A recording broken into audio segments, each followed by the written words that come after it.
Good morning class. Last class में हम लोगों ने हॉर्मोन्स ऑफ पैंक्रियास का इंट्रोडक्शन पार्ट जो है वो कंप्लीट कर लिया था। आज वहाँ से आगे बढ़ते हैं, इलेबोरेट करते हैं। ठीक है, आज जो हम लोग देखेंगे हॉर्मोन्स ऑफ पैंक्रियास। ठीक है, कल भी मैंने आप लोगों को बताया था कि pancreas they behave both as exocrine gland as well as endocrine gland. ठीक है, तो जो एक्सोक्राइन पार्ट होता है, ठीक है, मतलब कि वो पार्ट पैंक्रियास का जो कि एक्सोक्राइन ग्लैंड के जैसे एक्ट करता है, that is present towards the periphery of the gland, मतलब ग्लैंड की बाहर की तरफ जो है एक्सोक्राइन पार्ट प्रेजेंट होता है। ठीक है, अब ये जो एक्सोक्राइन पार्ट होता है पैंक्रियाटिक ग्लैंड का, ठीक है, तो वो जो है पैंक्रियाटिक जूस प्रोड्यूस करता है और पैंक्रियाटिक जूस जो है वो डायरेक्टली डाइजेशन के प्रोसेस में इन्वॉल्व होता है और डाइजेशन में हेल्प करता है। ठीक है, तो we will not focus on that, we have to focus on the hormones that are secreted by the pancreas. ठीक है, अब पैंक्रियास का जो एंडोक्राइन पार्ट है, यानी कि वो पार्ट जो कि एक्चुअली हार्मोन सिक्रीट करता है, वो पैंक्रियास के सेंटर की तरफ यानी कि पैंक्रियास में अंदर की तरफ होता है। ठीक है, अब ये जो एंडोक्राइन पार्ट होता है, ठीक है, पैंक्रियास का, it is known as islets of Langerhans. ठीक है, एस यहाँ पर साइलेंट होगा, we will pronounce it as islets of Langerhans. ठीक है, तो आइलेट्स ऑफ लैंगरहैंस जो है it is basically a group of different types of cells, okay, which are present towards the centre of the pancreas and they are involved in production of certain types of hormones. ठीक है, तो जब मैं group of sales के बारे में बात कर रही हूँ, मतलब यहाँ पे मल्टीपल सेल्स इन्वॉल्व है। ठीक है, तो बेसिकली आइलेट्स ऑफ लैंगरहैंस जो है उसमें 4 तरीके के सेल्स होते हैं, alpha cell, beta cell, delta cell and PP cell. ठीक है, ये जो चारों टाइप्स ऑफ सेल्स हैं, चारों अलग अलग टाइप के हार्मोन सिक्रीट करते हैं। Alpha cells they secrete glucagon, beta cells they secrete insulin, delta cells they secrete somatostatin and the PP cells they secrete the pancreatic polypeptide. Okay, so these are the 4 hormones that are secreted by the pancreas: glucagon, insulin, somatostatin and pancreatic polypeptide. All of them they are having their own specific function. Okay, now one by one we'll see to it that what is the function of each and every pancreatic hormone.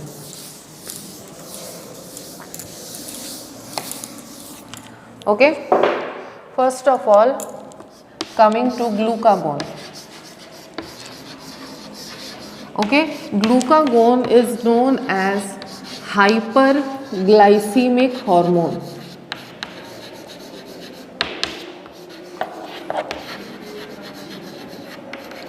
Okay, glucagon is known as hyperglycemic hormone. इसका function क्या है, इसको hyperglycaemic क्यों बोल रहे हैं, क्योंकि glucagon जो है वो ब्लड शुगर के लेवल को इंक्रीज करने का काम करता है। ठीक है, ब्लड के अंदर शुगर का जो यानी कि ग्लूकोज का जो लेवल होता है उसको इंक्रीज कर देता है, इसीलिए हम लोग इसको हाइपरग्लाइसीमिक हार्मोन बोलते हैं। तो किस तरीके से ग्लूकागोन इंक्रीज करता है शुगर के लेवल को, बेसिकली होता क्या है कि ग्लूकागोन जो होता है, ठीक है, वो क्या करता है कि हमारे लिवर के अंदर, ठीक है, हमारे लिवर के अंदर जो ग्लाइकोजन स्टोर्ड होता है, ठीक है, ग्लाइकोजन का ब्रेक डाउन करता है और ग्लाइकोजन को कन्वर्ट करता है ग्लूकोज में। ठीक है, और ये ग्लूकोज जो है फिर लिवर से बाहर निकल के हमारे ब्लड में मिक्स हो जाता है। ठीक है, तो ग्लाइकोजन जब ग्लूकोज में कन्वर्ट होता है, ठीक है, लिवर के अंदर, then this process is known as glycogenolysis. Glycogen का लाइसिस हो रहा है, ग्लाइकोजन का ब्रेकडाउन हो रहा है, इसीलिए हम लोग इसको क्या कहेंगे, ग्लाइकोजिनोलाइसिस। तो breakdown of glycogen that will form glucose और ये ग्लूकोज ब्लड में मिक्स हो जाता है और ब्लड शुगर के लेवल को इंक्रीज कर देता है। ठीक है, उसके बाद एक और प्रोसेस कंप्लीट करता है ग्लूकागोन। ठीक है, the other process is known as gluconeogenesis.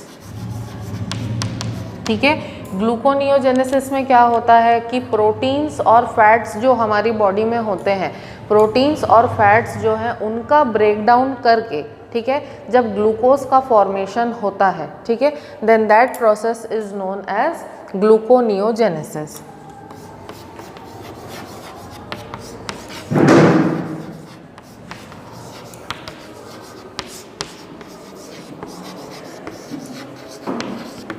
ठीक है, तो फैट्स या प्रोटीन्स का ब्रेकडाउन करके ग्लाइकोजन उसको कन्वर्ट कर देता है ग्लूकोज में।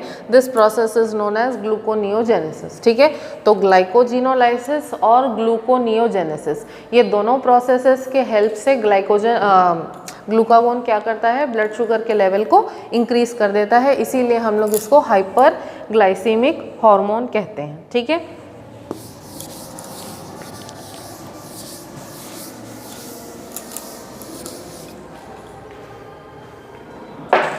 अब ग्लूकागोन जो है इसके सिंथेसिस का प्रोसेस होता क्या है। ठीक है, ये एक्चुअली फीडबैक मैकेनिज्म के हेल्प से काम करता है। ठीक है, सपोज अगर ब्लड में ग्लूकोज का लेवल कम है, ठीक है, तो कम ग्लूकोज अगर ब्लड में होगा तो इससे स्टिम्युलेशन मिल जाता है किसको, हमारे पैंक्रियाटिक सेल्स को। ठीक है, अब पैंक्रियाटिक सेल्स यानी कि आइलेट्स ऑफ लैंगरहैंस जो होते हैं वो ग्लूकागोन सिक्रीट करते हैं। ग्लूकागोन फिर ग्लूकोनियोजेनेसिस और ग्लाइकोजिनोलाइसिस का प्रोसेस कंप्लीट करता है। एज अ रिजल्ट ग्लूकोज बनता है और ब्लड में शुगर का जो लेवल है वो मैनेज हो जाता है। ठीक है, उसके अलावा दूसरा तरीका भी ये हो सकता है कि जैसे अगर मान लेते हैं कि बहुत ज़्यादा अगर ब्लड के अंदर ग्लूकोज का लेवल इंक्रीज हो गया है तो उस केस में क्या होता है कि फिर ये स्टिमुलेट करता है हमारे आइलेट्स ऑफ लैंगरहैंस को, और आइलेट्स ऑफ लैंगरहैंस जो है वो ग्लूकागोन का सिक्रीशन जो है उसको स्टॉप कर देते हैं। तो ये फीडबैक मैकेनिज्म पे काम करता है। अगर ग्लूकोज कम है तो ग्लूकागोन सिक्रीट होगा, और अगर ग्लूकोज ज़्यादा है तो ग्लूकागोन का सिक्रीशन जो है वो बंद हो जाएगा। ठीक है, तो इसको हम लोग फीडबैक मैकेनिज्म कहते हैं। आगे इसके बारे में हम लोगों को पढ़ना है। ठीक है, अब नेक्स्ट हम लोग नेक्स्ट हार्मोन पे आते हैं, दैट इज़ द इंसुलिन। ठीक है, इंसुलिन के बारे में सबको बहुत अच्छे से पता होगा कि इंसुलिन जो है ये हमारे ब्लड में शुगर के लेवल्स यानी कि ग्लूकोज के लेवल्स को मैनेज करके मेंटेन करके रखता है, यानी कि नॉर्मल लेवल में मेंटेन करके रखता है। ठीक है, अब इंसुलिन जो है ये काम कैसे करता है। ठीक है, इंसुलिन के काम करने का तरीका ये है कि अगर ब्लड में शुगर का ग्लूकोज का लेवल ज़्यादा है, ठीक है, तो इंसुलिन जो है वो हमारे लिवर के सेल्स को और फैट के सेल्स को स्टिमुलेट करता है, सो दैट लिवर के सेल्स और फैट के सेल्स जो हैं वो ज़्यादा ग्लूकोज का अपटेक कर सकें। ठीक है, तो इंसुलिन जो है वो लिवर के सेल्स और फैट के सेल्स को स्टिमुलेट करेगा। लिवर और फैट के सेल्स जो है ज़्यादा ग्लूकोज का अपटेक करेंगे, और जैसे ही ये दोनों सेल्स ग्लूकोज का अपटेक कर लेते हैं ज़्यादा क्वांटिटी में, तो फिर ब्लड में शुगर का लेवल जो है वो नॉर्मल के तरफ लौट के आ जाता है। ठीक है, तो ये तरीका होता है इंसुलिन के काम करने का। ठीक है, अब इंसुलिन दूसरा एक और काम करता है, insulin stimulates the conversion of glucose into glycogen. तो this process will be known as glycogenesis. Glycogenesis में glucose will be converted into glycogen by the hormone insulin. ठीक है, तो इंसुलिन जो है वो ग्लूकोज से ग्लाइकोजन के कन्वर्जन को भी स्टिमुलेट करता है। एज अ रिजल्ट ये जो ग्लाइकोजन बनेगा ये ग्लाइकोजन जा करके हमारे लिवर के अंदर स्टोर हो जाएगा फ्यूचर में यूज़ के लिए, और इस प्रोसेस के थ्रू ग्लूकोज का जो लेवल है वो ब्लड शुगर के अंदर नॉर्मल बना रहता है। ठीक है, तो दो तरीके से काम करेगा इंसुलिन, या तो लिवर सेल्स और फैट सेल्स को ग्लूकोज को अपटेक करने के लिए स्टिमुलेट करेगा, या फिर ग्लूकोज को डायरेक्टली ग्लाइकोजन में कन्वर्ट कर देगा, और ये ग्लाइकोजन जा करके हमारे लिवर के अंदर स्टोर हो जाएगा, सच दैट दोनों ही तरीक़ों से हमारे ब्लड में शुगर का जो लेवल है वो मेंटेन हो जाएगा, मैनेज हो जाएगा। ठीक है, इसके बाद नेक्स्ट हम लोग थर्ड हार्मोन पे आते हैं, that is the somatostatin।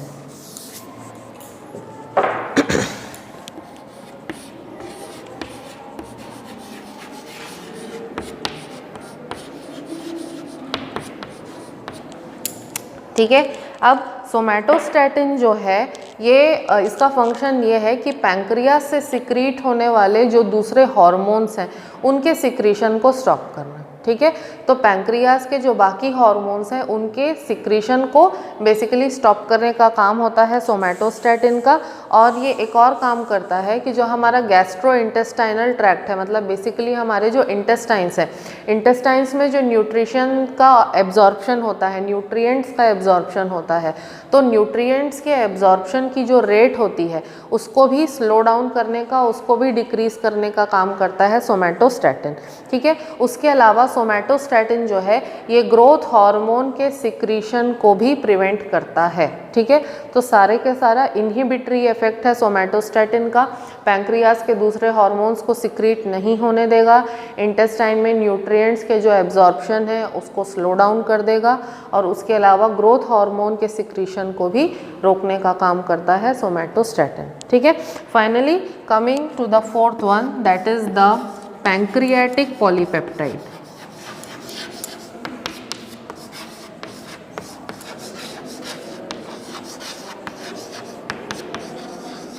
ठीक है, पैंक्रियाटिक पॉलीपेप्टाइड का एक ही फंक्शन है कि वो पैंक्रियाटिक जूस का जो सिंथेसिस होता है, पैंक्रियाटिक जूस का जो सिक्रीशन होता है उसको स्टॉप करता है, ठीक है।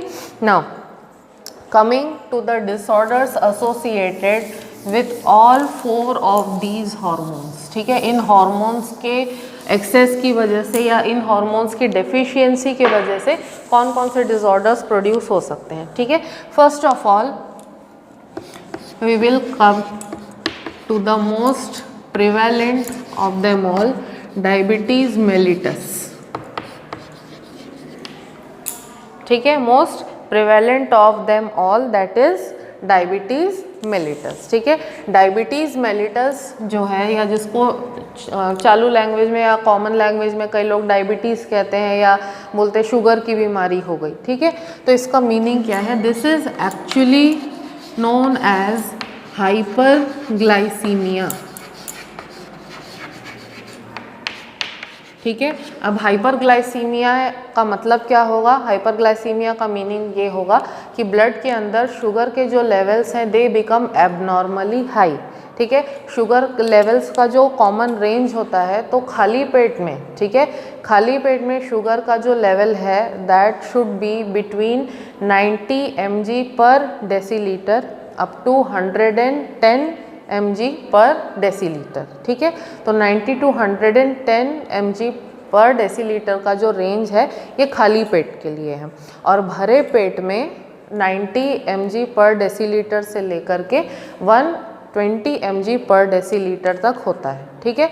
तो भरा पेट होने के बाद भी 120 mg पर डेसीलीटर तक ही शुगर का लेवल जो है होना चाहिए, ठीक है। तो खाली पेट में अगर 110 mg पर डेसीलीटर से ज़्यादा शुगर है और भरे पेट में 120 mg पर डेसीलीटर से ज़्यादा अगर शुगर है ब्लड में, ठीक है, तो उस कंडीशन में हम लोग मानते हैं कि किसी भी पर्सन को डायबिटीज़ हो गया है, ठीक है।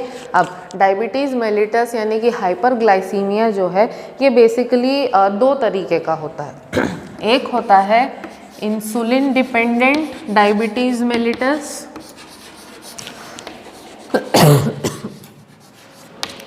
और दूसरा होता है insulin independent diabetes mellitus.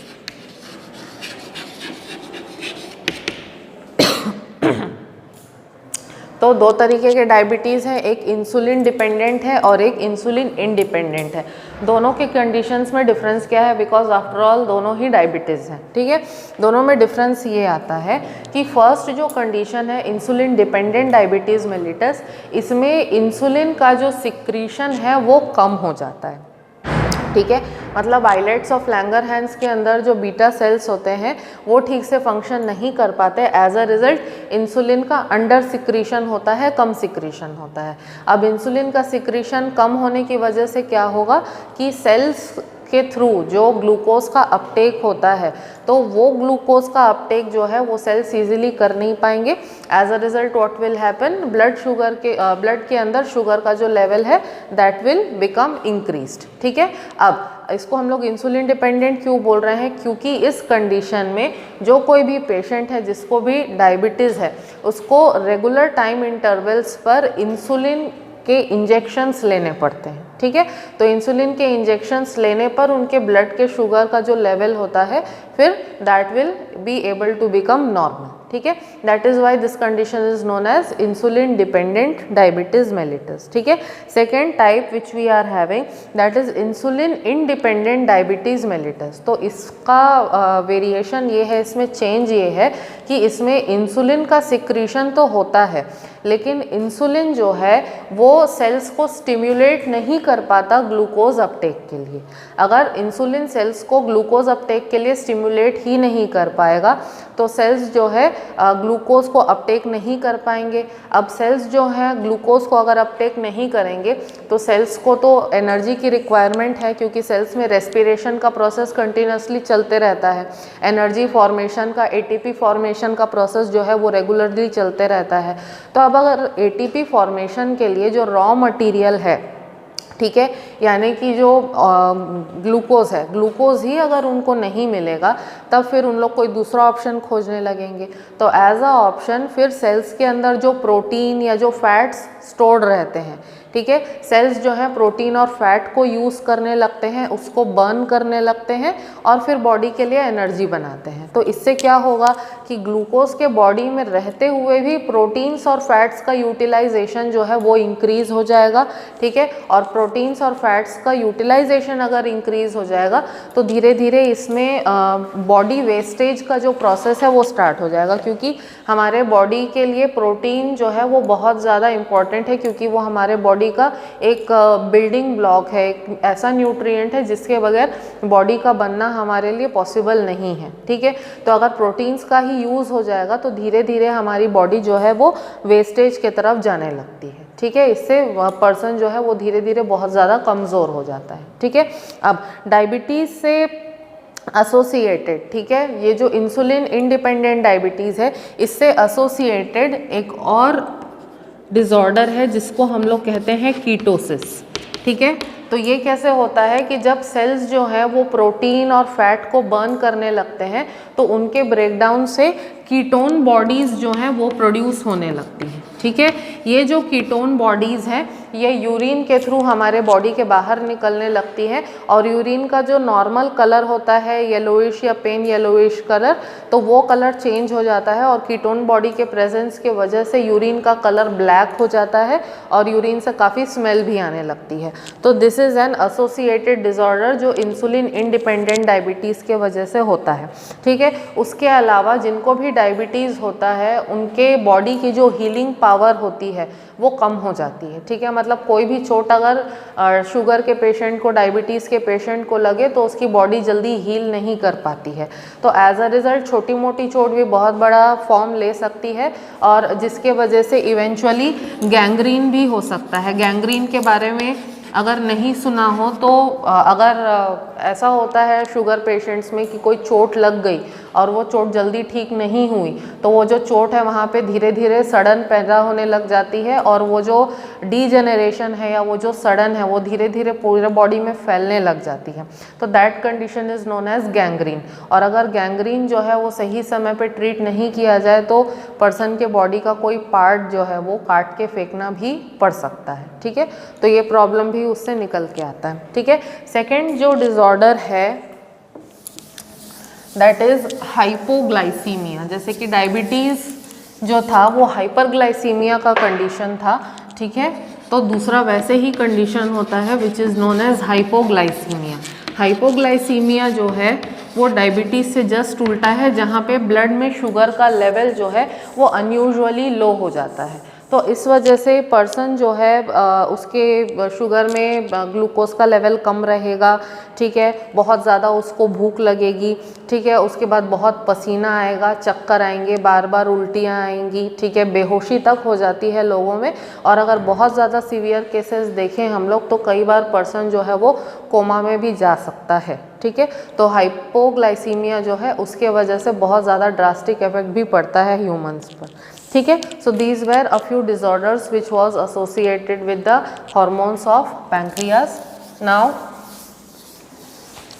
one more gland we will talk about, that is the hormones of the gonads, ठीक है, hormones of gonads. All of you know what are gonads. Gonads are the primary sex organs present in the males and in the females, ठीक है। gonads को हम लोग gonads क्यों बोलते हैं? because they are first and foremost involved in the production of gametes in the male and the female individuals, ठीक है। तो अब gonads के बारे में बात करें तो males are having the testes and females are having the ovaries, okay. So we will have to deal with the hormones which are secreted by the testis, and again we will also deal with the hormones that are secreted by the ovaries, ठीक है। तो testis जो होते हैं, ठीक है, testis के structure के बारे में अगर हम लोग डिस्कस करें, ठीक है, तो टेस्टिस में दो तरीके के सेल्स होते हैं या दो तरीके के स्ट्रक्चर्स होते हैं जिनके बारे में हमको डिस्कस करना चाहिए। First are the seminiferous tubules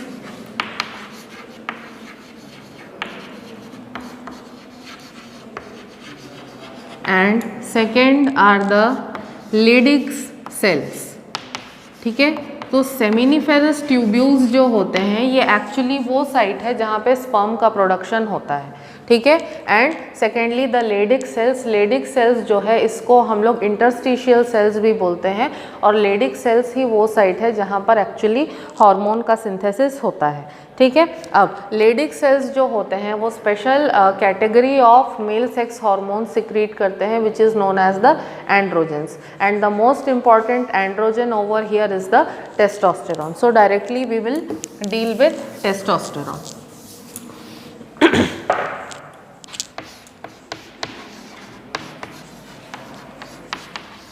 तो टेस्टोस्टेरॉन जो है इसके फंक्शंस क्या क्या हैं, ठीक है। फर्स्ट एंड फॉरमोस्ट टेस्टोस्टेरॉन जो है it will regulate the development of the primary sex organs, means primary sexual characteristics as well as the secondary sexual characteristics in the male, okay. So development of the male sex organs and male secondary sexual characteristics, all that is dependent on the secretion of testosterone only, ठीक है। उसके अलावा testosterone जो होता है वो spermatogenesis के लिए बहुत इंपॉर्टेंट है, बिकॉज टेस्टोस्टेरॉन की एब्सेंस में स्पर्मेटोजेनेसिस पॉसिबल नहीं है। तो स्पर्मेटोजेनेसिस को फैसिलिटेट करने का, उसको स्टिमुलेट करने का और उसको आगे प्रोड्यूस करने का, स्पर्म्स को प्रोड्यूस करने का मेजर काम जो है that is done by the testosterone only, ठीक है। उसके अलावा जो टेस्टोस्टेरॉन होता है it will directly affect the central nervous system, okay, and it influences the male sexual behavior. How pronounced is the male sexual behavior? That is also controlled by the testosterone only, okay. And following this, protein or carbohydrate metabolism in males, that is also influenced by the secretion of the testosterone, okay. Now one more hormone is secreted by the testis, that is known as the inhibin, ठीक है।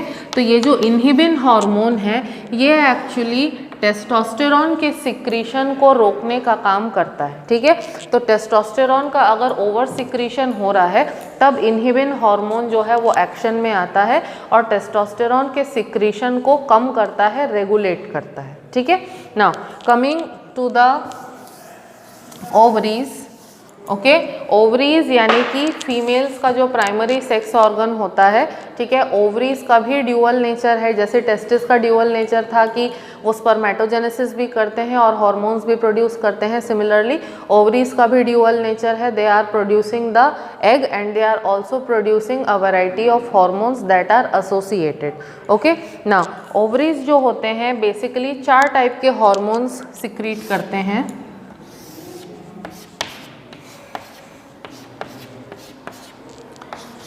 Oestrogen, progesterone,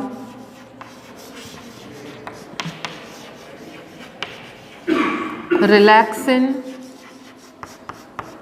and inhibin. ठीक है, ये 4 type के hormones जो हैं these are secreted by the ovaries. First one coming to the estrogen. ठीक है, एस्ट्रोजन जो है it is secreted by the ovarian follicles. तो एस्ट्रोजन जो है basically it is a group of hormones जिनको हम लोग कलेक्टिवली एस्ट्रोजन कहते हैं। तो एस्ट्रोजन के अंदर भी आपको वैरायटी जो है वो देखने के लिए मिलेगा। इसमें से सबसे प्रोनाउंस्ड या सबसे ज़्यादा जो सिक्रीट होता है एस्ट्रोजन्स में से that is known as estradiol. ठीक है, तो एस्ट्रेडियोल नाम का जो प्रिंसिपल फीमेल सेक्स हार्मोन है, ठीक है, इसका सिक्रीशन ओवेरियन फॉलिकल्स के थ्रू होता है। ठीक है, और इसका फंक्शन क्या है? इसका फंक्शन है कि फीमेल रिप्रोडक्टिव सिस्टम के जितने भी ऑर्गन्स हैं उनका प्रॉपर डेवलपमेंट करना, फीमेल्स के अंदर सेकेंडरी सेक्सुअल कैरेक्टर्स यानी कि growth of memory gland and sharpening of voice, ठीक है, उसके अलावा ग्रोथ ऑफ बॉडी हेयर। तो जो भी सेकेंडरी सेक्सुअल कैरेक्टर्स हैं उनको भी प्रमोट करना, उनका डेवलपमेंट करना, that is also the function of estrogen. To maintain the menstrual cycle, that is also the function of estrogen. ठीक है, so these are all the functions of the estrogen, यानी कि फीमेल सेक्स ऑर्गन्स का development, secondary sexual characters का development, maintenance of the menstrual cycle and one more thing, estrogen जो है वो females में कैल्शियम अपटेक में भी बहुत बड़ा रोल प्ले करता है। मतलब बोन्स जो हैं अगर उनको कैल्शियम एब्जॉर्ब करना है, ठीक है, तो उनको एस्ट्रोजन की ज़रूरत पड़ती है। That is I am talking in the females only. ठीक है, तो जैसे जैसे जब मेंस्ट्रुअल साइकिल ख़त्म होने वाला रहता है, मेनोपॉज का टाइम आता है और एस्ट्रोजन का कंसंट्रेशन बॉडी में कम हो जाता है, तो तब जो है फीमेल्स की जो बोन्स होते हैं वो धीरे धीरे वीक होने लगते हैं, ऑस्टियोपोरोसिस होने लगता है and they become easily susceptible to fractures. ठीक है, तो फीमेल्स में बोन्स की जो स्ट्रेंथ है उसको मेंटेन करने के लिए भी एस्ट्रोजन की रिक्वायरमेंट होती है। ठीक है, second coming to the next hormone that is the progesterone. Progesterone जो है इसको सिक्रीट करने का काम एक पर्टिकुलर स्ट्रक्चर करता है which is known as corpus luteum. ठीक है, तो कॉर्पस ल्यूटियम जो है स्टार्टिंग में, ठीक है, स्टार्टिंग में जैसे कि जब एग फर्टिलाइज नहीं होता है, ठीक है, तो एग फर्टिलाइज नहीं होने पर क्या होता है कि एग के चारों तरफ एक कवरिंग होती है। ठीक है, वो कवरिंग जो है वो डीजेनरेट होकर के एक येलो कलर का स्ट्रक्चर बना लेती है which is known as corpus luteum. और ये कॉर्पस ल्यूटियम जो है ये प्रोजेस्टेरॉन सिक्रीट करने का टाइम का काम करता है। ठीक है, उसके अलावा अगर कोई लेडी प्रेग्नेंट हो जाती है तो प्रेगनेंसी के बाद प्रोजेस्टेरॉन को सिक्रीट करने का काम होता है प्लेसेंटा का। ठीक है, तो प्रोजेस्टेरॉन जो है इसका मेजर फंक्शन क्या है? प्रोजेस्टेरॉन का मेजर फंक्शन है is to maintain the pregnancy. ठीक है, first of all progesterone it will prepare the uterus for upcoming pregnancy. ठीक है, और अगर प्रेगनेंसी हो जाती है तो उस प्रेगनेंसी को 9 महीने तक, पूरे 9 महीने तक लास्ट तक मेंटेन करके रखने का काम जो है वो प्रोजेस्टेरॉन करता है।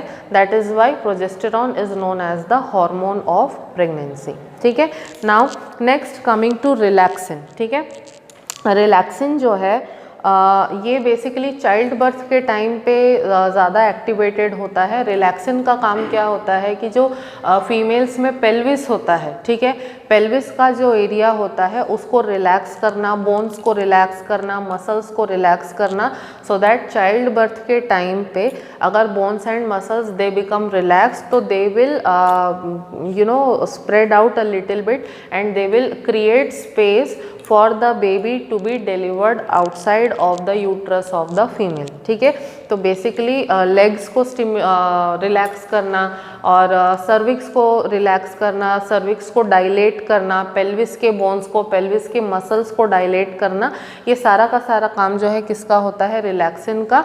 और रिलैक्सिन जो है वो चाइल्ड बर्थ के टाइम पे चाइल्ड के ईजी पैसेज के लिए स्पेस क्रिएट करने का काम बेसिकली करता है। ठीक है, finally we are having inhibin. ठीक है, इनहिबिन जो होता है ये अगेन प्रोजेस्टेरॉन और एस्ट्रोजन के सिक्रीशन को क्या करता है? रेगुलेट करता है। अगर एस्ट्रोजन ज़्यादा सिक्रीट हो रहा है तो ओवर सिक्रीशन से बचने के लिए इनहिबिन एक्शन में आता है। इनहिबिन क्या करेगा, एस्ट्रोजन के सिक्रीशन को थोड़ी देर के लिए रोक देता है और फिर जब एस्ट्रोजन का लेवल डिक्रीज होता है तो फिर दोबारा से एस्ट्रोजन का सिक्रीशन जो है वो स्टार्ट होता है। ठीक है, so these are the hormones of the ovaries.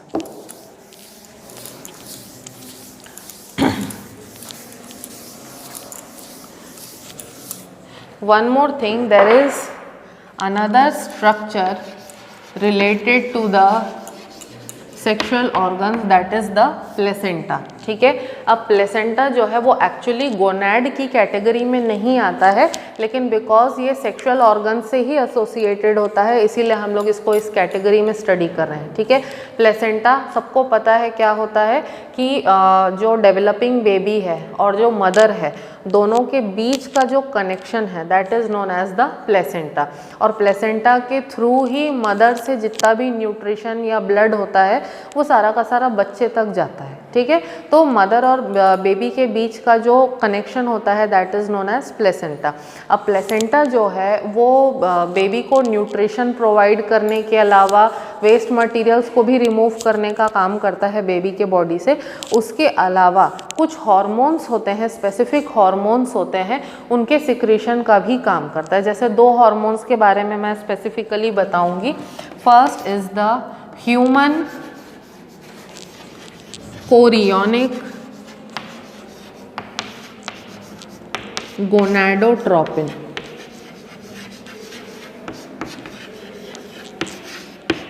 जिसको शॉर्ट में HCG कहा जाता है। ठीक है, ह्यूमन कोरियोनिक गोनाडोट्रोपिन और HCG। ह्यूमन कोरियोनिक गोनाडोट्रोपिन या HCG जो है ये प्लेसेंटा प्रोड्यूस करना स्टार्ट करता है। ठीक है, आफ्टर प्रेगनेंसी। ठीक है, तो जब प्रेगनेंसी हो जाए और विद इन 15 to 20 डेज जब प्लेसेंटा का फॉर्मेशन हो जाता है तो ये जो HCG है इसका सिक्रीशन स्टार्ट कर देता है प्लेसेंटा। ठीक है, तो HCG का काम क्या है? HCG का काम बेसिकली है कि ये जो कॉर्पस ल्यूटियम है, ठीक है, कॉर्पस ल्यूटियम को स्टिमुलेट करता है कि कॉर्पस ल्यूटियम जो है वो कंटिन्यूसली प्रोजेस्टेरॉन का सिक्रीशन करता रहे all through out the pregnancy. ठीक है, तो कॉर्पस ल्यूटियम जो स्ट्रक्चर है उसको मेंटेन करना और उसको स्टिमुलेट करना कि कॉर्पस ल्यूटियम प्रोजेस्टेरॉन को कंटिन्यूसली सिक्रीट करते रहे, ये काम होता है HCG का। ठीक है, now second hormone secreted by the placenta is the human placental lactogen. Human placental lactogen, तो ये जो ह्यूमन प्लेसेंटल लैक्टोजन है, ठीक है, जिसको HPL कहते हैं हम लोग, ठीक है, ये मैमरी ग्लैंड्स यानी कि ब्रेस्ट के ग्रोथ और ब्रेस्ट के डेवलपमेंट को स्टिमुलेट करता है। तो ये हार्मोन भी at the time of pregnancy secrete होता है और प्रेगनेंसी के ड्यूरेशन में ब्रेस्ट का एनलार्जमेंट, ब्रेस्ट का डेवलपमेंट जो होता है, मिल्क के ग्लैंड्स का जो डेवलपमेंट होता है that is stimulated by human placental lactogen. And one more thing I want to tell you about HCG। HCG जो है ये अर्ली ड्यूरेशन ऑफ प्रेगनेंसी में सिक्रीट होता है। ठीक है, and HCG is used for testing the presence of pregnancy, मतलब प्रेगनेंसी का जो टेस्ट होता है लैब में या फिर जो प्रेगनेंसी को टेस्ट करने के लिए एट होम किट्स आते हैं, प्रेगान्यूस वगैरह, ठीक है, उसके ऊपर भी जो है HCG की प्रेजेंस या एब्सेंस के लिए टेस्ट किया जाता है। तो अगर फीमेल के यूरिन में HCG जो है उसका प्रेजेंस है, HCG प्रेजेंट है, मिल रहा है, ठीक है, then that means that particular female is pregnant. ठीक है, तो एट होम किट्स जो है या लैब में भी यूरिन में HCG के प्रेजेंस को चेक किया जाता है which is a indicator of pregnancy. ठीक है, सो these were all the hormones that were secreted by the gonads as well as the placenta। अब एक दो डिसऑर्डर्स हैं जो कि इन हार्मोन से एसोसिएटेड है, जल्दी से उसको भी हम लोग कंप्लीट कर लेते हैं। ठीक है, disorders of gonads. First of all we are having hypogonadism.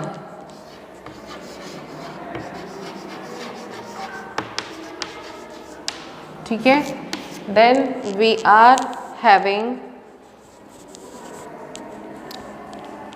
Sexual pseudo प्रिकॉसिटी।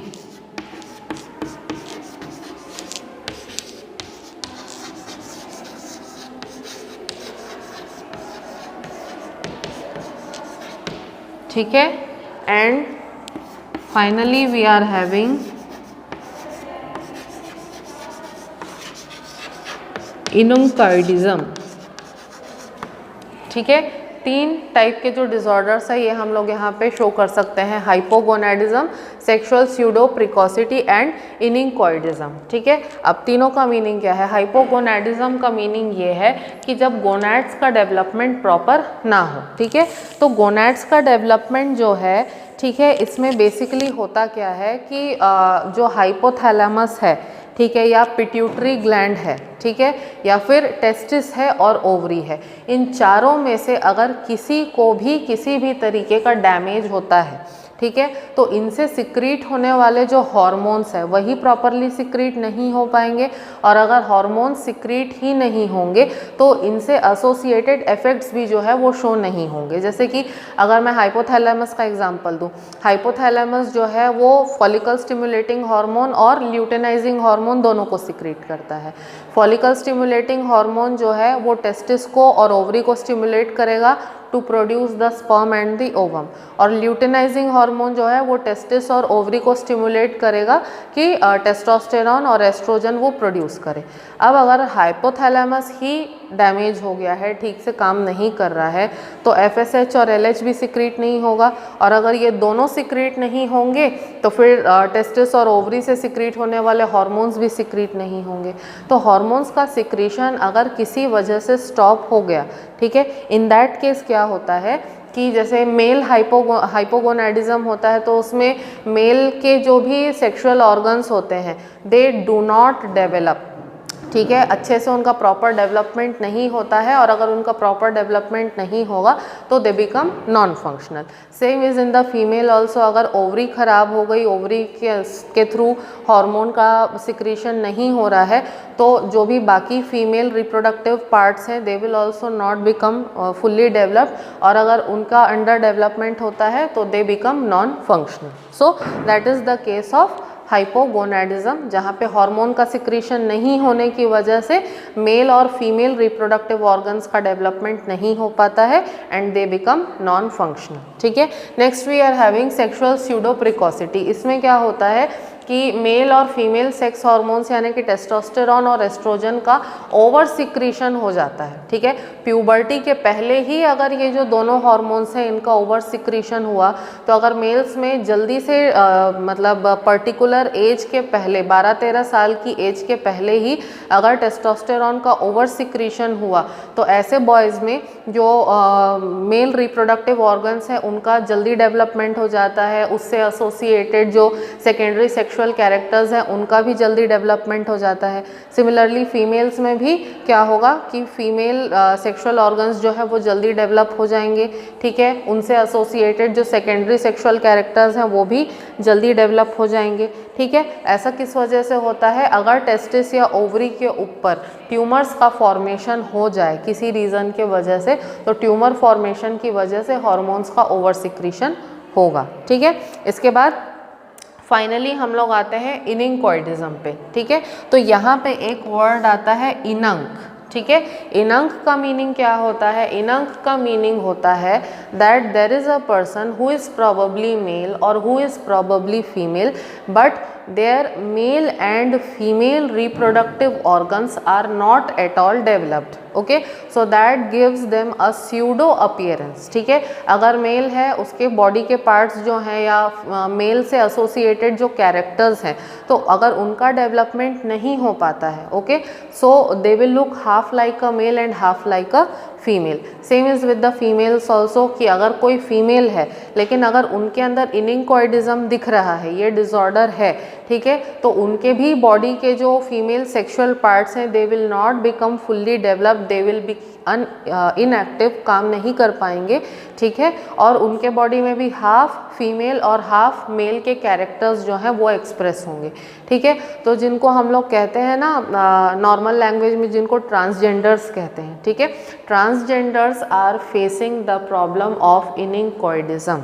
Okay, it is completely a hormonal disorder जो कि बर्थ के टाइम पे, मतलब जब वो फीटल स्टेज में रहते हैं उस टाइम भी हो सकता है, ठीक है, और it might also develop in the later stages of life, बाद में भी डेवलपमेंट हो सकता है इस चीज़ का।